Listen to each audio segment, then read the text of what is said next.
Oh, shit, something wrong. Do you hear that? Yeah, that's had a rattle in. There's a rattle in my chest. I'm not well, Bob. Are you not? Do you want to ask us about my health? No.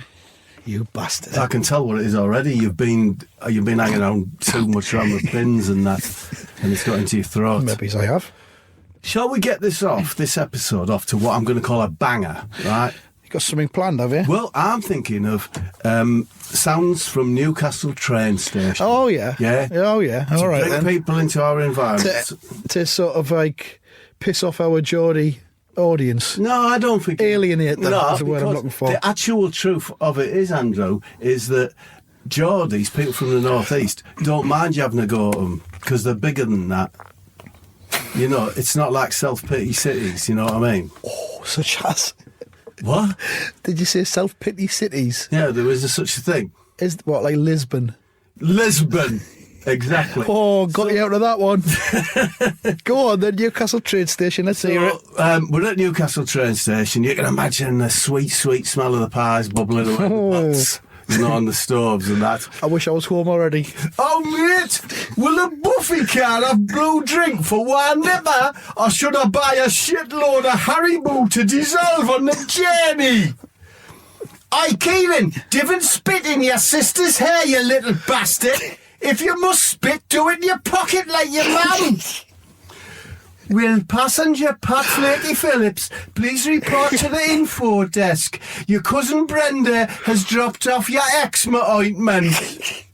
Passengers to Hartlepool's are reminded that the front and rear carriages are presently full of some kind of gunk and are not suitable for travel of any kind. And I've got one final one. Right. If any passenger has lost an Alsatian called Keegan, please make your way to the taxi rank where Flat Roof Gary has it tethered to his wife's pram. So that's a nice way to start. I enjoyed that because I'm from Sunderland and that's mainly Newcastle people you've laid into there. Let's be honest, Middlesbrough, Sunderland, we are all under the shadow of the main line station that is Newcastle. Okay, fair enough. I mean? Extra point there for the use of Hartlepool's. Hartlepool's, yeah. Yep. So do you want to name, Andy? Go on then, what's my choices? Can I just say to the people at home, I'm cracking on. One, because Andrew's full of fucking disease. I'm going to cough right the way through this get out of this cubicle. And two, because I've got about an hour and 20 minutes to get to the Fulham match. So let's crack on. Go on then. Waterbomb Wallace. Right. He sells, unusual these modern times, we're not in the Second World War era anymore, he sells bouncing little motorised water bombs. Oh, nice. Right, and he sells them to the gypsies in return for tax planning advice from the Gypsy King. Right. And he also, nice detail, he drives a car which he's painted to look like a walnut. Okay. That's what bomb was. The Coin. Oh. Lives in a hostel for idiots. Yeah. he has a special, powerful, mystical, ancient coin. Right, it's so powerful that you can use it to lever the bottle tops off. Yeah. Or scrape at blistered putty on the window if it's flaking a bit. Yeah. Wow, human coin. Yeah, special coin. His left arm, Andrew, is so long I can't even tell you how long it is. Nick Sanford, come on. Business like. What was the third choice? I'm Nick Sanford. Yeah. Right? Financial advisor, but he's a member of his local silly society. Oh. Do you know those? It's like a middle class thing. Fannying about. We are the silly. Yeah. You know the vibe. Socks with garters. Yeah. Trousers rolled up. That's the fellas. They do daft dances and songs to raise money for outfits. For themselves.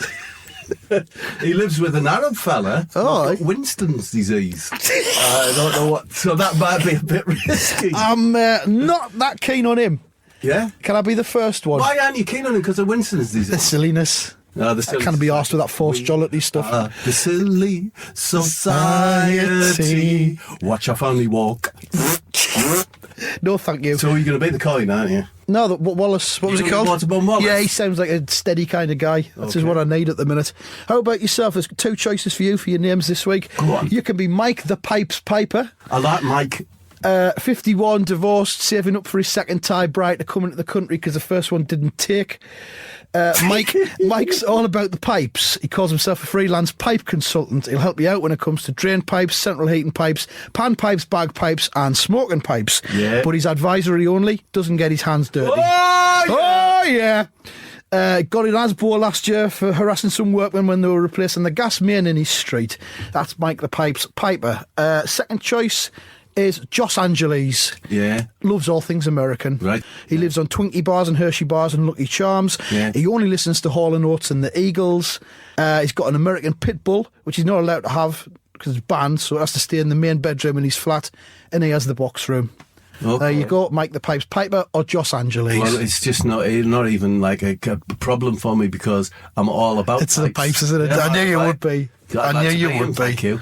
I'm just back from America, you know. Oh yeah, is that where you've been? I've been to Palm Springs, listening to Eagle FM. Right. Hired a Chevy Right. Tahoe or something, Chevrolet Tahoe, like a truck. I go out there and pretend I'm American. And yet you didn't want to be Joss Angeles because you've been living that life for the last month. Yeah, it didn't appeal to me. I'm sick of it. Sorry, it does appeal to me, but I mean, pipes are right at the top with chocolate sweets. Well, you know. Yeah, no, there's so many to choose from as well, isn't there? So yeah, I'm just back from there. Right. What do you think of me tan? Do you like me tan?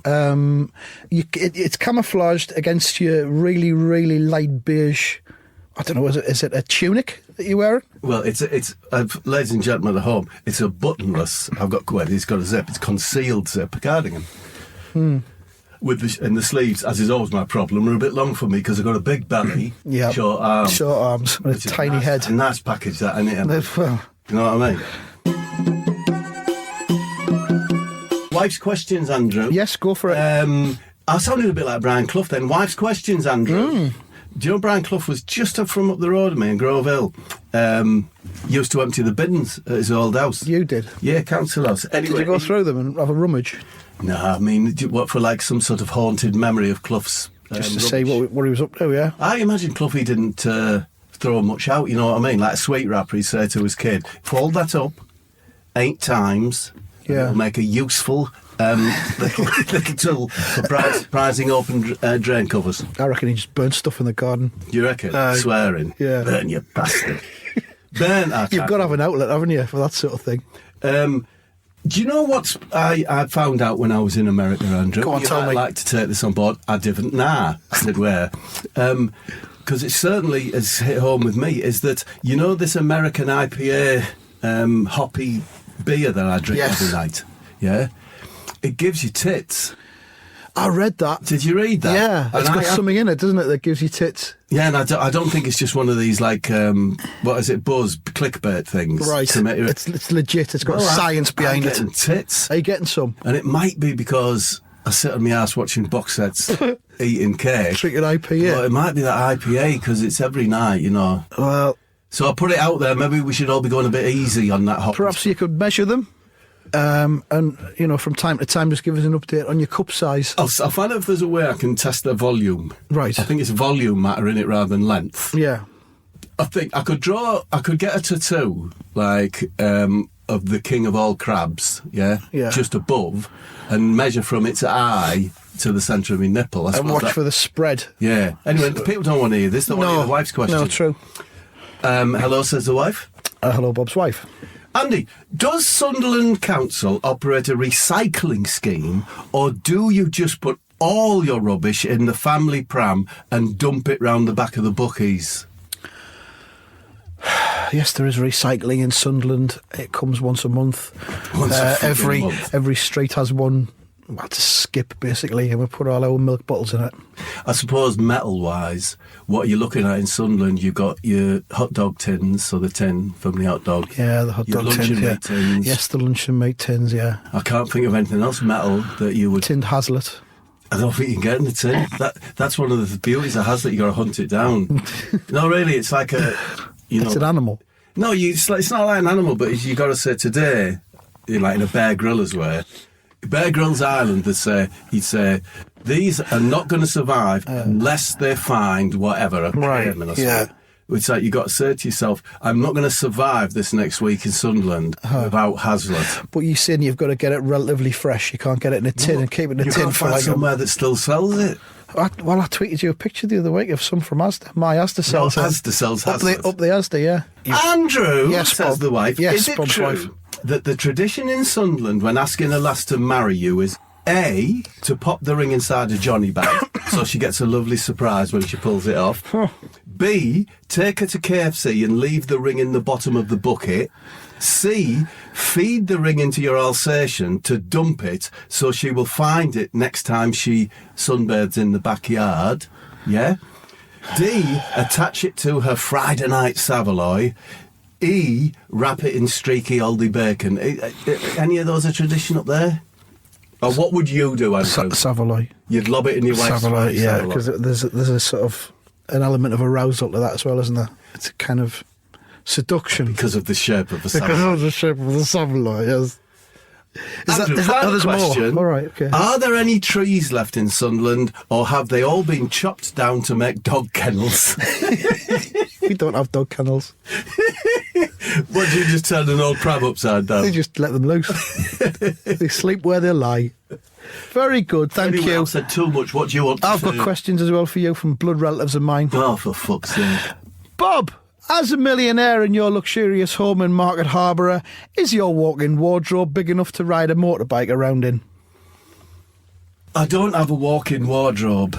I have what's called... Vespa? I have what's called a dressing room. And it's Bigger than a walk-in It wardrobe, would be big then. enough to make one 180-degree pedal on a BMX. Not like a Harley Davidson. Nah, fuck that. All right, okay. Have you and the other millionaires of Market Harborough had all of your pound coins melted down and made into one massive coin, with each of you comparing the size of your massive coin at the garden parties you so frequently frequent? Yes. Good answer, honest. Bob, I see that it's Harvest Festival time soon. Yay! Oh, yeah. And I notice you've been showing off about your crops on your blog. How do you respond to the allegations that the real harvesting that goes on is the harvesting of your slaves' organs and blood, which you sell on the dark web? No comment. Do you hear me? All right. I've had a lovely letter, Andy, so it's just to prove that... To what? An email, sorry. It proves that people in the professional football circles are listening to the podcast. Oh, God. I've had a letter from the lovely Adam Liliana Have you now? from Liverpool. Okay. So I thought I'd read it out. Please do. It's a nice letter. Hello there, Athletico Mince boys. I just wanted to write and say how fucking chuffed I was that you mentioned my summer makeup routine the other week. That's nice, isn't it? Yeah. He's been listening. It made me wonder if you or any of your readers have tried Charlotte Tilbury's Film Star Bronzer. I tell you, it's a fucking miracle. Superb for warming up your complexion. I apply it to hollows in my cheek. It's well fucking swanky, he says. I finish off with her Swish and Pop blusher. Shade is called Love Glow. Just detail that on the apple of your cheek. I tell you, lads, you got to fucking try it. In fact, I fucking insist. Going to send you some samples. Can't wait to hear what you think. Signed, Adam fucking Liliana. So, what a nice little letter. He likes us, and we're going to get some free stuff out of it. Some Swish Pop blusher or something. And some Film Star Bronzer. Beautiful. We're going to share that, are we? Liverpool lads look after themselves, don't They do. Are we going to share that, or are you going to keep it off yourself? I'll like keep the it. other I'll stuff? report back to you. All right, I mean, okay. if you put fucking blusher on, you'd look like that clown out of the It film. You know what I mean? My boy went to see the It film, shat himself. So there you go. It must be a good one. Hey, you know Brendan Foster, What, the runner? the runner and the Yeah, commentator. Geordie runner. Do you want to hear a rumour about him? Well, don't get me fucking sued, Andrew. Do you want it? Yeah. He's a spitter. He's a what? Spitter. What, when he's in running? Spits. Yeah. What, Usually, breakfast at after, well, I'd said he's a spitter. I don't know where. Oh, well, I've never seen him spit during a race. It's probably afterwards, but definitely a spitter. Well, let's look. I'm getting quite close to Peter Beardsley at the moment. I might ask him about his spit. All right. Yeah, because Peter's a biter, isn't he? Yeah, he's a biter. Yeah. So the paths might not have crossed. What's the latest with Peter Beardsley? Oh, he's actually, funnily enough, he features in the Gangs of EPL. Do you want me to do it? Go on, we might as well. Gangs of the EPL. L.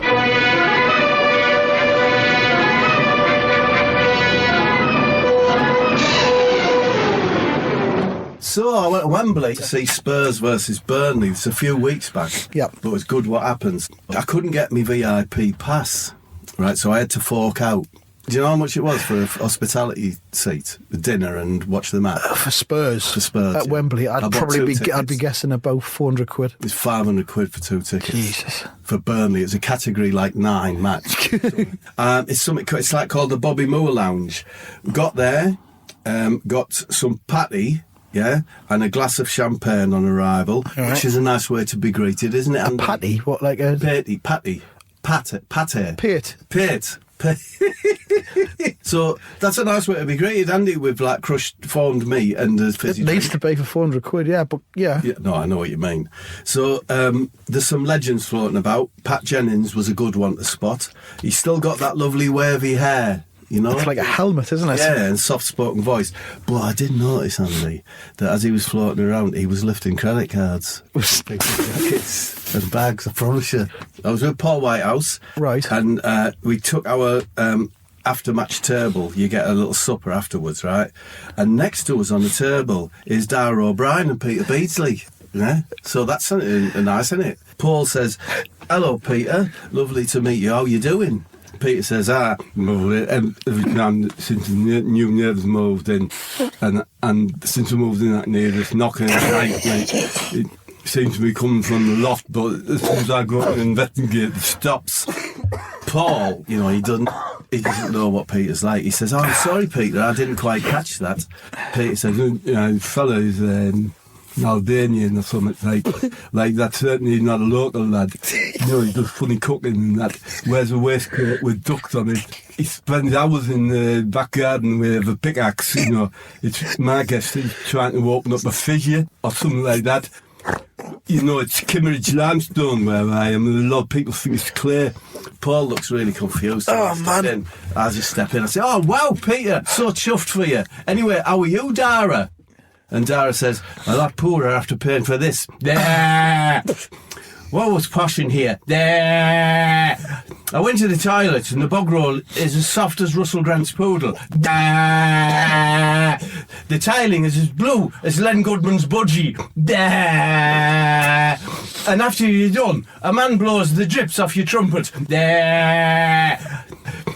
Then Peter sees a chance to step in, right? So he goes, "I wondered if I was to drain my cold water tank, I would conceal myself in there early in the morning and wait for the knocking to start at night.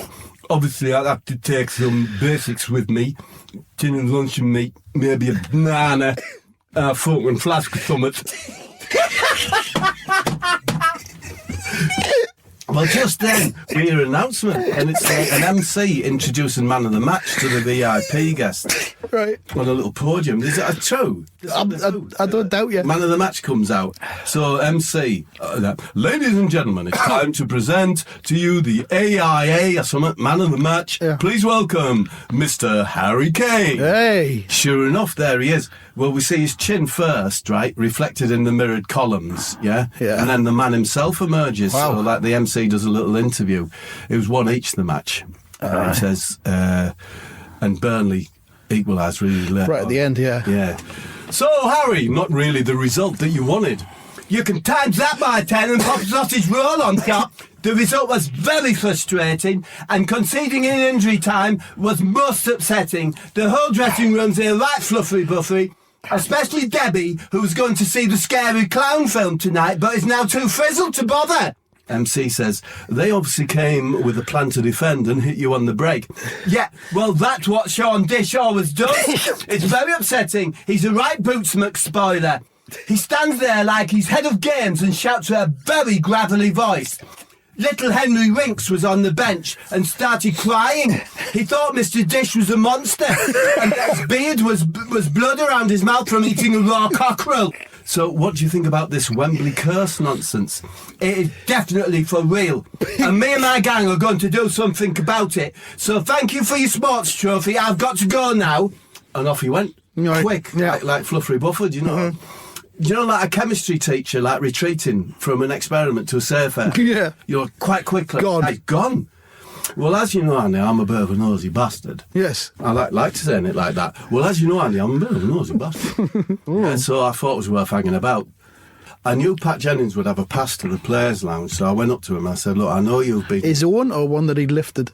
Well, you just don't know with him. Aye, true. So I thought, I'll approach him, he'll have a pass or something. So I said, I know you've been nicking credit cards, so take me through the players area and I'll keep my mouth shut, all right? Worked a treat. He popped his AAA, means access all areas. Okay. Pass his lanyard round my neck, then off he scuttled, looking a bit sheepish, you know what I mean? You know what I mean? Because you're onto him. So that's me in the players area. Fuck, this is long, I'm sorry. I go straight to the toilets because I know that's where the action's going to be, right? I settle down in a cubicle with a pint of Guinness and a whole roast chicken. Yeah. So that's a nice toilet meal, innit, Andy? Obviously eating with your hands, yeah? Yeah. And there's bog roll there to wipe your hands and that. True. And you can put the bones down the pot. Sure enough. Andy, after about 5 minutes, in come the White Harts, Debbie, Eric and Harry. But they've got little Harry Winks with them. Oh. So that's interesting, isn't it? Junior member. So Harry says, right, we've got to do something about this shitty curse. Eric says, feel our ferocious heat. Harry said, yes, very good, Eric, but I was actually speaking. Debbie says, yeah, Eric, that was a very inappropriate interruption. I'm shaky enough at the moment without you adding your 2 sixpence to an already fractious atmosphere. Harry, thank you, Debbie. Now, I have been looking into how you can banish or transfer a curse. Winks says, hold on. So I should give him my voice, shouldn't I? Hold on, is that why you invited me? Watch out, he's from Berkshire or something. Hold on. Sheldon. Winks is going to have to be from fucking Sheldon. Hold on. Is that why you invited me? So you could slit a virgin's throat? Don't be silly, Billy Winksky. You're here as an observer only and to hold the bowl of salt. And he gives Harry a bowl of salt. Debbie, yeah, keep your mouth shut, Winksy, or we'll rub soft hand towels into your face, then you'll feel like a Scoots downpipe. Winksy says, so lads. Harry, we had to make a magic mirror. Eric says, is that a bit like a magic marker? No, Eric, a magic marker is like a commercially available felt tip pen, renowned for long life and constant ink flow, not for lifting fucking curses. Debbie said, fuck's sake, Eric, who are you, Boots McDreary, the daft lad from Jerkoff Avenue in Wembley? All right, says Harry, let's not get flustered and hot under our collars. We've got a curse to lift. Debs, give me your makeup mirror. So Debbie gets out his makeup mirror, hands it to Harry. It's nice, it's a Gucci one, right? Got a mother-of-pearl frame, a Fitbit attached to the back, and a wireless shoe locator as well. Cool. So that's nice for Debbie, isn't it? Yeah. I can't find his shoes. So... Now, a magic mirror works on the principle that anything reflected in it, including hostile intent, will be bounced back to the sender. For it to work, you need to know the identity of the person sending the bad mojo bojo. And I think we do, don't we? Debbie and Eric together. Kyle Walker. Oh. And the because there's trouble there, isn't there? Correctamundo, my sweet Spurs boys. So first thing is we must consecrate the mirror by doing a special chant. Harry holds up the words, he's written them, and they all chant. We charge this mirror with the power of the ancients, guardians of the earth, wind and fire. Charge this mirror with your energies and make this mirror sacred. Then Harry says, fuck's sake, I forgot to sprinkle black pepper on it. How fucking Boots McDorsey of me. So Harry opens up some pepper sachets from his pocket, pours them on the mirror. They repeat the chant. Now, we must place the mirror upright in a bowl of salt. Give us the bowl, Tinky Winky. So they place the mirror in the bowl. Now we need to put a photo of Walker opposite the mirror in the bowl. Deb says, I've got a selfie of him on my phone, smiling because he's got his phone to work. So they put the phone opposite the mirror, stood up in the salt, to reflect the negative energy back to him. Right. And Harry does another chant while Winky holds the bowl. Oh, Carl, you disagreeable, nasty bitch. Take back the curse on our beloved pitch. Just at that moment, Sean Dish bursts into the room. All right, lads. Oh, sorry, it didn't mean to interrupt you. Are we breaking Winksy in, as it were? Oh shit, it's the monster! He's going to fucking rape me! And with that, Winksy drops the ball, smashing the mirror, and he runs out of the bogs. Yeah? Sean Dish goes over to the sink, yeah, puts the plug in and starts having a piss in it. Hey, thanks for the point, by the way, lads. Harry. Excuse me if I sound disrespectful, Mr. Dish, but we and the fans found your tactics very frustrating and more than a tad upsetting. It was like playing against 11 Boots McBoredoms. Shane finishes his piss, right? Scoops some out in his cupped hands and takes a slurp. Fuck off, Harry. You lot are too soft. What you lot need to do is eat more dark meat pies and start drinking your own piss. See you at Turf Moor. And Dyche leaves. Well, says Harry, that's made me quite wackery McCrackers. What a rude and base man. Then he notices that Debbie is sobbing. What's up, Debs? Is you hurting? That man frightened me with his bare voice, and Winkles has broken the mirror, which means the curse may not be lifted away. And to top it all with a ham sandwich and the snack of your choice, my Fitbit is broken. I'm totally and completely piffy-whiffled. Harry. Debbie, the chant may have sustained for long enough to lift the curse. Wait till the next match before you piffle up. You got to believe. Feel the ferocious heat. And they all say, Feel the ferocious heat. Little postscript. Right. It's a long way and I get a taxi back to Charing Cross, right? Uh-huh. Yeah, about to pay. I've got no fucking credit card. Pat Jennings, he's done ya. He's lifted it when he gave me the hand. He's done ya. You knob. I regret to inform you, Bob, that I've done another song. Don't tell me you've done a song. I've done a song. Oh, it's kind of a public information rap, I think, this okay, one. Here we go. Have you been reading about all these sex robots that are coming out these days? I haven't, Andrew. Well, if I saw a headline that said sex robot, I wouldn't read it. They're very much a thing, so I've done a song to kind of warn us about that, and here we go.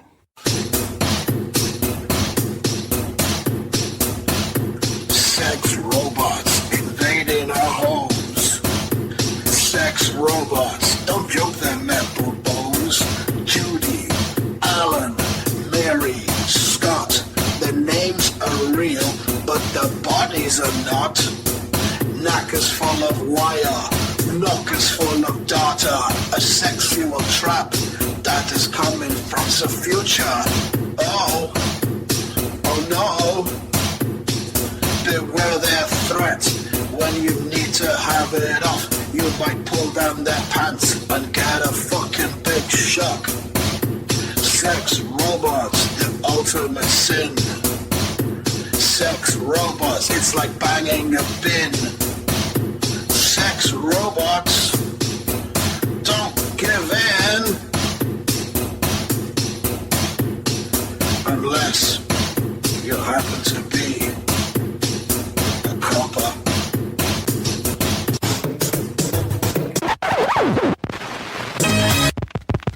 Oh, don't know what happened at the end there. Something quite incredible happened to me this week. What's that then? And you're going to have to help me out with this, Andy. Okay. Read some of the words for me so I can make it authentic. So do you want to pop round here? Right, okay. Because there's just a couple of times you have to I'll just help me nip out. in and just So- share your mic. Okay, go on. Right, it's Barry Ormond, right? Yep. You oh, fuck up. No, go back where you No, were. I've just coughed out the way. You're all right. Yeah, well, it's got nowhere to go, has it? Man. So I was looking... It's not an aeroplane we're on. I was looking for a flat... No, oh, man. I was Go on, looking man, it's all right. I was looking for a flat with my son, right? Yeah. Because he's student, he needs a flat. And I was on a He's train. stupid? He's a student. Sorry. He's stupid. I was looking for a flat for my son. I'm on the train to Guildford, yeah? And bloke, a bit up from us, has an earpiece in his and he's on his phone, right? Yeah. So this is what I hear, Andrew. All right. True. Yeah. Yeah. Did I leave a Rooney? Can you believe it? Yeah. Hilario. She was punching above her weight anyway. Yeah. Got a new job. Going great. Yeah, the whole office is in LOVE with me. Yeah, we should meet up. Maybe play a round of foot golf. Anyway, yeah, ciao plus Bella equals I'm amazing, right? It's fucking Barry Ormond. Ah. Barry homeowner. On the same train? On the same train, right? So me and my son had a bit of a giggle, and we get off to the town centre to go to estate agents, and he's just a bit up ahead of us, and he goes into an estate agent's. We look in the window of the estate agents. There's a couple of flats there, look half decent, Andy, you know. So we go in, and he's there working at the estate agents, right, and he beckons us over to his desk. Yep. So if you can just say yeah about every 3 seconds, Right, okay, Andy, yeah. during this speech Right. here. So he beckons us over. I say, hello there. I wonder if you could help me. Yep. My son starts at the university in Yep. a couple of weeks, and I was wondering if Yep. you would allow students in your properties if I acted as a Yep. guarantor. Just looking for something Yep. cheap and cheerful, a studio Yep. maybe, or one bed, furnished, Yep. yeah, and Yep. not too long a journey Yep. from the campus. Yup. Right, thank you. Now we can fuck off over there. Oh, Jesus. Then he falls silent and he looks at us both. He says, either of you ever been in an electric car driven by a rally driver? We both say no. Well, get up, come with me. You're about to jumpstart your thrill meters. So we follow him outside, a little white hatchback with the name of the estate agents on it, you know, an electric car. So we get in, we drive it along. He says, yeah, I got the perfect place for you, son. It's a Peach-a-rooney. You can barely hear the engine in this, can you? It's pure electric, not hybrid. Don't go hybrid like I did, I always say. You can lose a fistful of greenery. In depreciation. Can you feel the torque? Yeah. Max power is instantly available because there are actually no gears. Yup. Fear the gear, that's what the speedsters say, and I'm made of pure speed. So I expect your son will want a shag pad, decent wireless sound system, kitchen island coffee maker, electric kettle, dimmer switches. That's what I had at his age, and I got sex most weekends. I tell you what, after a night with me, they look like roadkill. Right? So he went on, and you know, and we arrived at this little purpose-built block. You have to come over again, Andy. Oh, okay. So my son's going to ask some questions, yeah, and you ask me son's questions, right? Okay. So he shows us this one-bedroom ground floor flat. Barry says, take a look around the bitch, it won't hurt you. So my son starts asking some questions. How does your son talk? It's a quick, is anyone living here? Is anyone living here at the moment? I don't know. Has it got central heating? I don't know. We'll have to pay council tax. I don't know. Can I get public transport to uni from here? I don't know. Has it got broadband? I don't know. Does it come furnished? Do you know? I don't know. How much is the rent? I don't know. So do you want to take it? And I say, well, be honest, mate, it's nice, but we need a bit more information. We got to at least know how much the rent is. He says, oh, yeah, I see, yeah, all about the money, is it? Yeah. It's just like my wife. She did a leave-a-rooney, you know, fucking head case. You've had a brief window into the Barry phenomenon anyway. Would you leave me? Would you leave me? Well, would you? Would you ever think for a single moment of flipping a leave-a-rooney on a bloke like me? And I say, look, I hardly know you, mate. I can't really say. Look, we've got a few more to see in this area. I lied. We'd best get going. So we leave. I phoned the estate agent, explained we were showing the flat, liked it, but Barry didn't have much info for us. And a nice lady sorted us out, and I'm sure you'll be pleased, Andy, because we did end up renting the flat. Brilliant. So that's nice, isn't it? A nice happy ending. And it was a nice day with my son, and we got the train home. Guess what we hear? A few seats behind us. Homeowner. Yep, got the sack, the old heap-ho. I know, can you believe it? Best fucking salesman in Europe, and they've let me slip through their ungrateful fingers. Yup. No, can't come, I'm afraid. It's 50 days since the leave-a-rooney, so I'm having a night in with that lasagna! Going to listen to some of our favourite ballads on the Sonos multi-room sound station. Yup. Ciao, Bella! So, ciao plus Bella means I love you. Then he puts his headphones on, and you know, you can sometimes hear. We can hear he's listening to Nielsen. I can't live if I live without you. So, Lovely song, though. do you think that was a story was a bit like something from the series The Wire? Not really.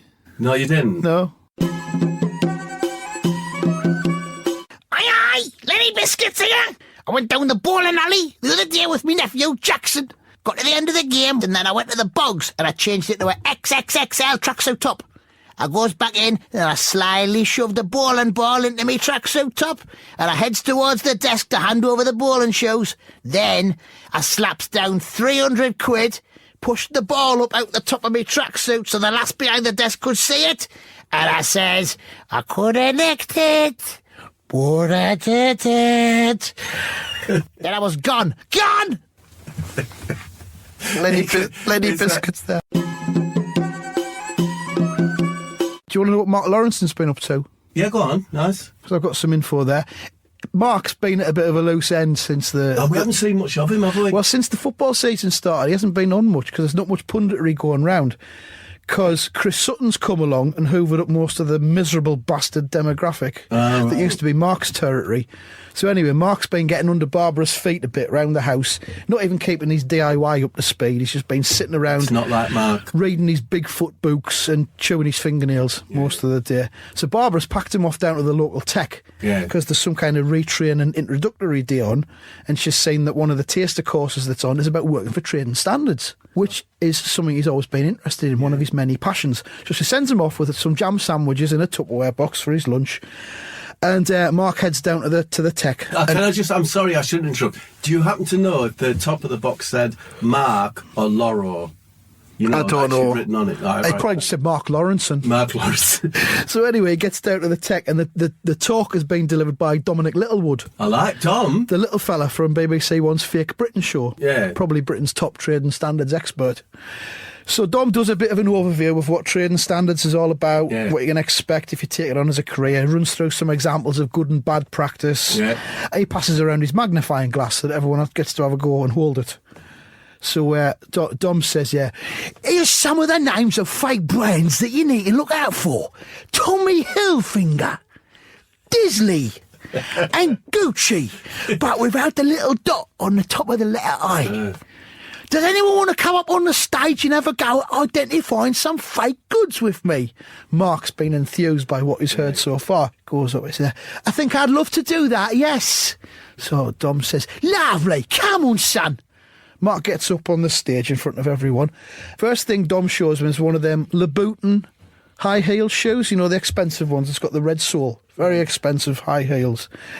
And Dom says, have a look at that, Mark. Is it fake? or is it legit? Mark has a close look at it. Oh, I think it might be fake, Dom. The stitching looks a little bit uneven on the inside of the shoe. Dom says, sorry, Mark, it's actually legit. One thing you did miss was that I've written twat on the sole of the shoe in Timex. But that was just one of what I like to call Dom's decoys. Here's another item. Gets out an iPhone, hands it to Mark. What do you think, Mark? Fake or legit? Mark says, I think this one's definitely legit, Dom. I've got an iPhone 4 myself, and this feels exactly the same as it. No, Mark, no, sorry. Look a little bit closer. You see that green acid dripping out the bottom of it? That's the sign of a fake. So Mark's like, I've got a lot to learn here, haven't I? Last one, Mark, for you. It's the Burberry handbag from Burberry. What do you reckon? Hold on. Can you say from Burberry again? From Burberry. What do you reckon? Is it fake or is it legit? Mark examines it closely. Doesn't want to get this one wrong, really taking his time over it. Opens up the bag and a lot of wasps fly out of the bag. Land on Dom's bald head. Dom's screaming in agony, get them off me bald head! So Mark thinks fast, rips his shirt open, right? Mark rips his shirt open, grabs his Tupperware box, pulls out his jam sandwiches and smears the jam all over his tits. Gotcha.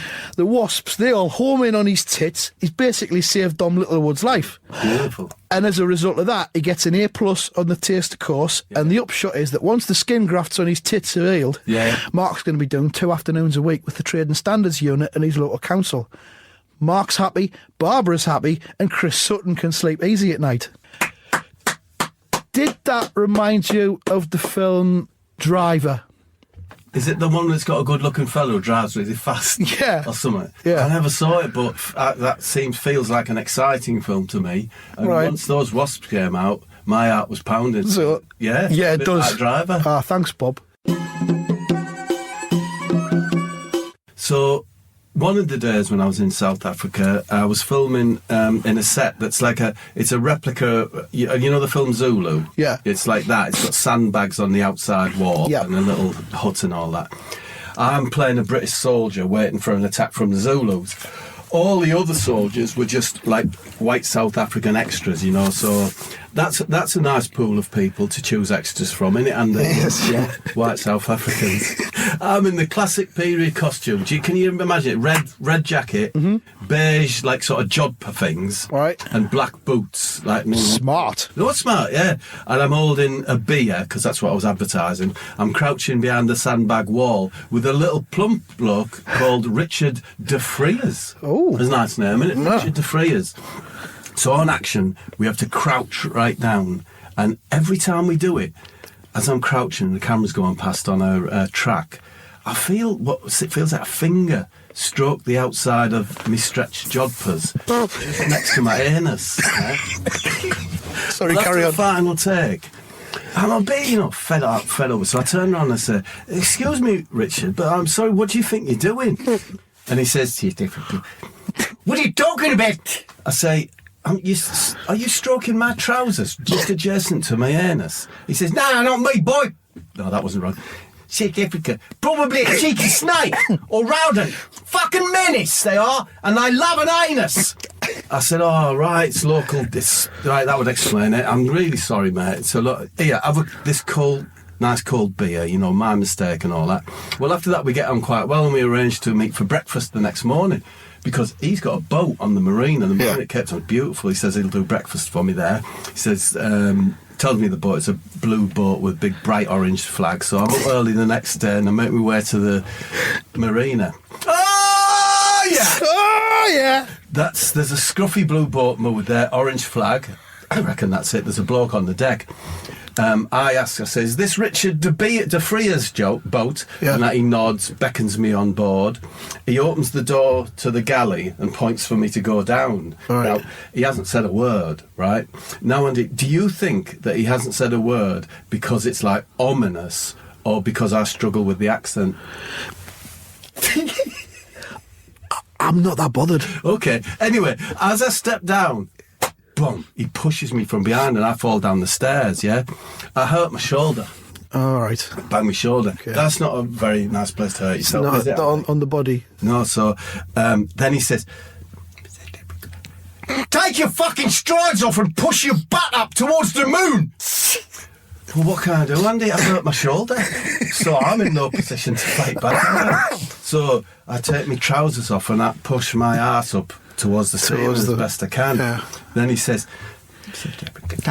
"Take this copper funnel and place it in your anus." I say, "Okay, that's fair enough."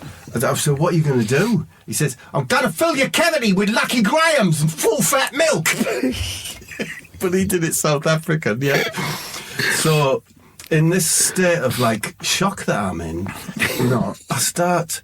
So sorry, I should explain. He says, "Fill your cavity with Lucky Grahams." And Yeah. I'm absolutely shocked because I never thought for 1 minute you could get Lucky Grahams in Cape Town. Is Lucky Grahams even a thing? So is it Lucky Grahams? It's Lucky Charms, isn't it? Golden Grahams. Golden Grahams and Lucky So it's Charms. Golden Grahams. I would- Because Joss Angeles eats Lucky Charms. Well, it's Golden Grahams. I wouldn't have thought you could get them in Cape Town. Maybe different culture, isn't it? Yeah, so in this state of shock, I start feeding the thin end, obviously, of the funnel into my arse. Obviously, yeah. When suddenly the galley doors burst open and there's Richard de Freers with a taser. Whoa. Yeah? "Leave the old men alone and fuck off my boat, you wayward prick!" So the bloke puts his hands up, scuttles round Richard and leaves the boat. I say, "Oh, thank you, Richard. Why did he want to put cereal into my ass?" He says, "He's part of the breakfast and buggery movement. Just wild kids looking for a way to liven up the morning meal." I said, "So he would have eaten it. He would have eaten it literally out of my cavity." "Yeah, with a fucking ladle. Gangbangers, you've gotta love them." And that's what happened to me this awful day. That's terrible. Yeah. Do you have dreams about that? Do you know, I blanked out South Africa till we started doing this, but I think it's good for me to get rid of all this shit. Peter Beardsley sent me a song. Peter Beardsley's done a song. Yeah, I don't know what his intention is. Right. But he sent me the song. Okay. And I could play that. Right. It's a bit sad, but It'll be a nice way to end with a bit of pathos. it's a bit miserable, yeah. Why not? So, ciao. Ciao, see you soon, and we're going Plus to leave. Bella equals I'm moving on. Okay. See ya. And it's Peter Beardsley.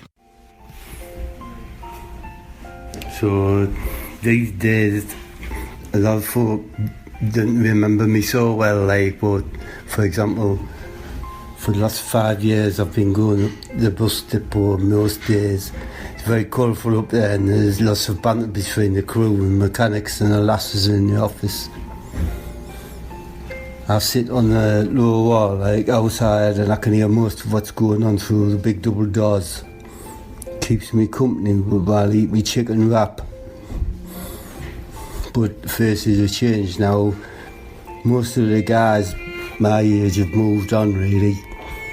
Sometimes when they see me, they shut the doors rather than invite me in. Years ago they used to let me heat me chicken wrap up in the microwave, but that's stopped now. I mean, it's okay cold. I do my weekly shop down at Asda.